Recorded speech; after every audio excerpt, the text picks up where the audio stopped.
Bismillahirrahmanirrahim. Assalamualaikum warahmatullahi wabarakatuh. Bismillah walhamdulillah wal khair wa syarr masyiatillah. Asyhadu an la ilaha illallah wahdahu la syarikalah wa asyhadu anna Muhammadan abduhu wa rasuluh.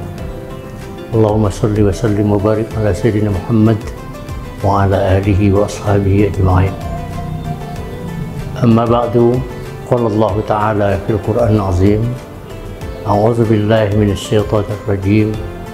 Ya ayyuhalladzina amanu kutiba 'alaikumus syamu kama kutiba 'alal ladzina min qablikum la'allakum tattaqun.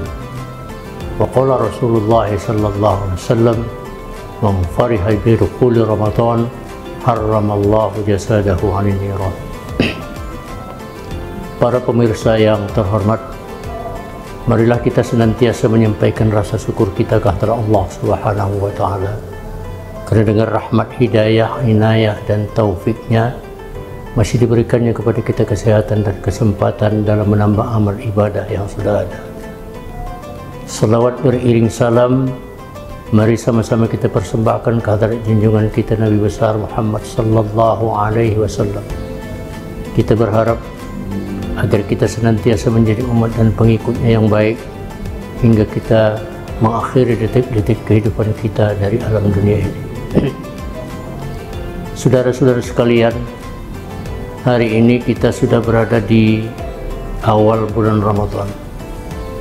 Ramadan merupakan tonggak, merupakan tiang dari agama Islam. Ramadan merupakan salah satu rukun dari 5 rukun Islam. Siapa yang mengerjakannya, Allah akan memberikan balasan bahwa dia telah menegakkan Islam dalam dirinya. Siapa yang tidak mengerjakan, sesungguhnya dia sudah meruntuhkan agama di dalam dirinya. Sebagaimana kita ketahui bahwa puasa tersebut merupakan salah satu undangan Allah kepada setiap manusia. Ya ayyuhalladzina amanu, wahai orang-orang yang beriman.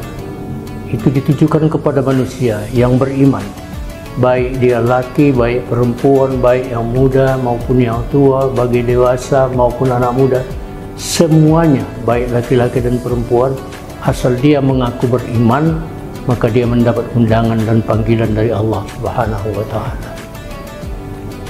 Saudara-saudara sekalian, puasa ini sesungguhnya adalah sesuatu ibadah yang biasa bagi setiap muslim, mukmin, itu biasa.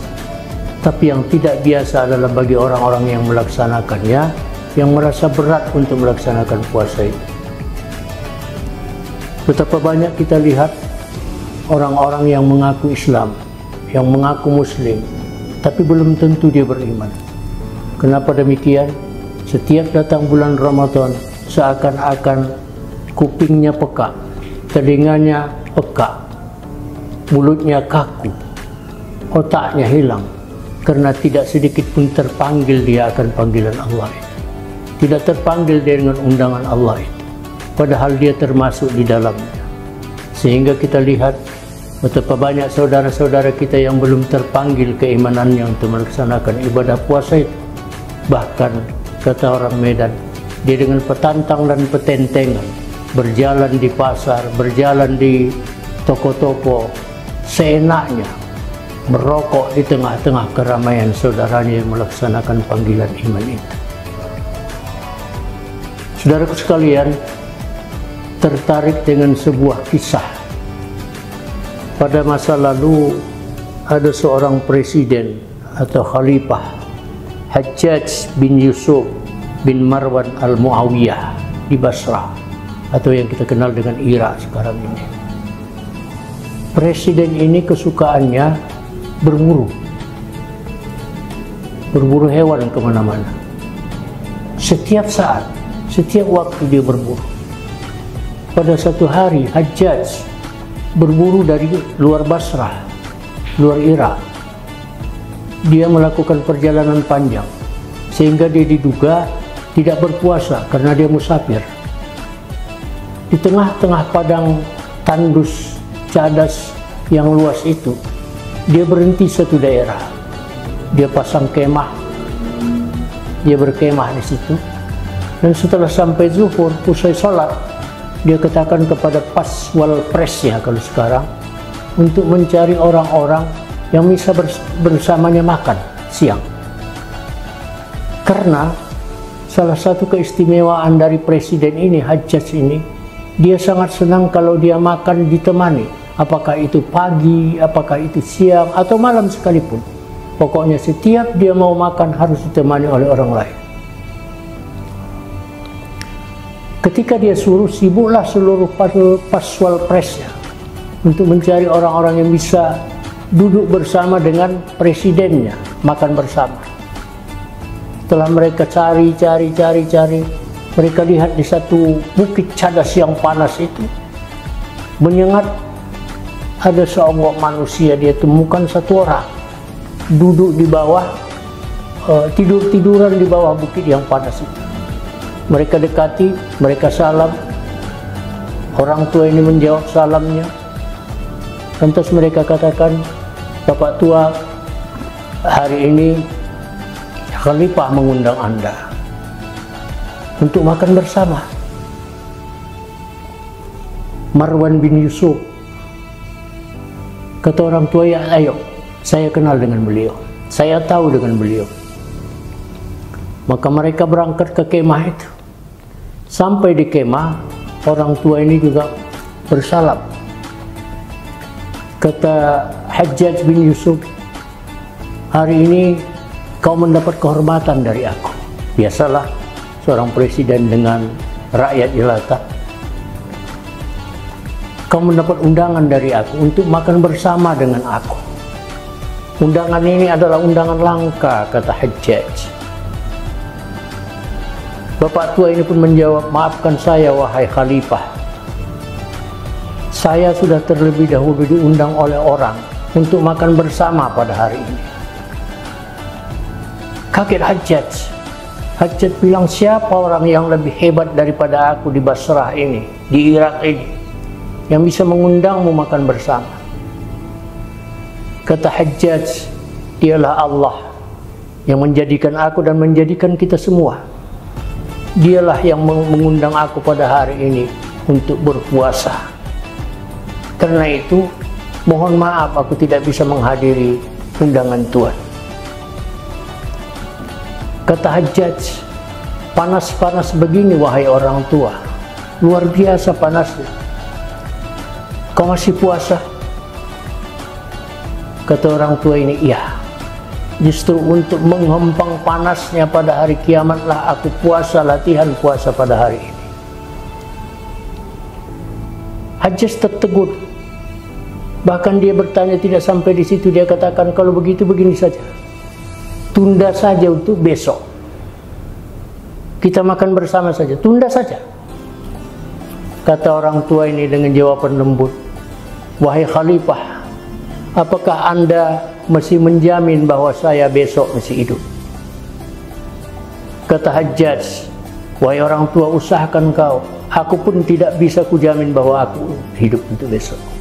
Kata orang tua ini, lepaskan saya untuk berangkat menuju Tuhanku, di mana aku nanti berhenti dan berbuka, disitulah aku mendapat undangan dari Tuhan. Kisah pendek ini tapi menarik buat kita. Kenapa? Bahwa ternyata rupanya puasa itu adalah undangan dari Allah. Ya ayyuhalladzina amanu kutiba alaikumussyam. Wahai orang-orang yang beriman, diwajibkan kepada kalian. Allah langsung mewajibkannya, bukan Rasul. Allah langsung mewajibkannya. Kedua, bahwa puasa ini merupakan ujian dari Allah.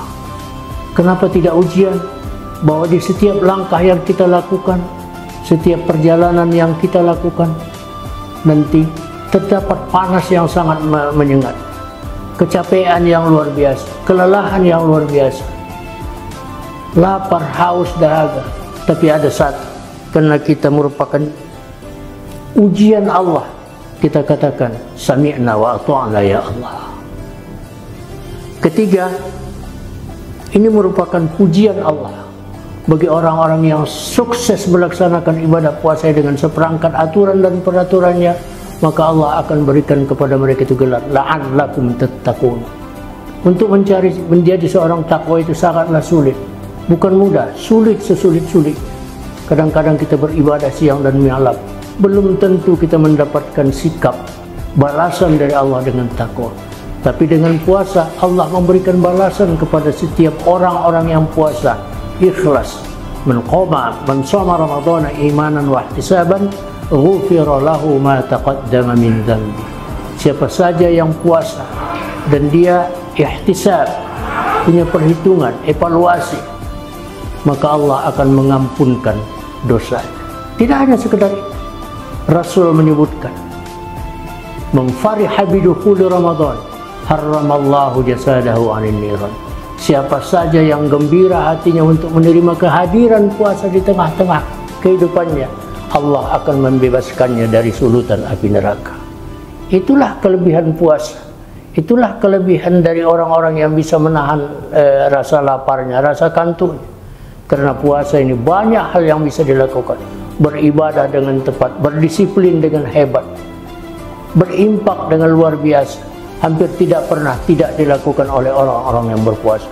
Padahal dia kadang-kadang orang yang kurang mampu, tapi dia usahakan sebiji kurma untuk melakukan sedekahnya kepada orang-orang yang berbuka. Karena dia tahu memberikan sedekah kepada orang yang berbuka itu sama pahalanya dengan orang yang puasa tanpa mengurangi sedikit pun puasa dari orang-orang yang melakukannya. Barangkali inilah hikmah-hikmah puasa yang harus kita tanamkan di dalam diri kita, sehingga kita benar-benar keluar dari puasa ini menjadi seorang yang bertakwa, menjadi hamba Allah yang diridhoinya. Dan pada saat kita akan pulang, Allah akan memanggilnya, "Ya ayyatuhan nafsul mutmainnah, irji'i ila rabbiki radiyatan mardiyah, wadkhuli fi ibadi wadkhuli jannati." Wabillahi taufiq wal hidayah. Wassalamualaikum warahmatullahi wabarakatuh.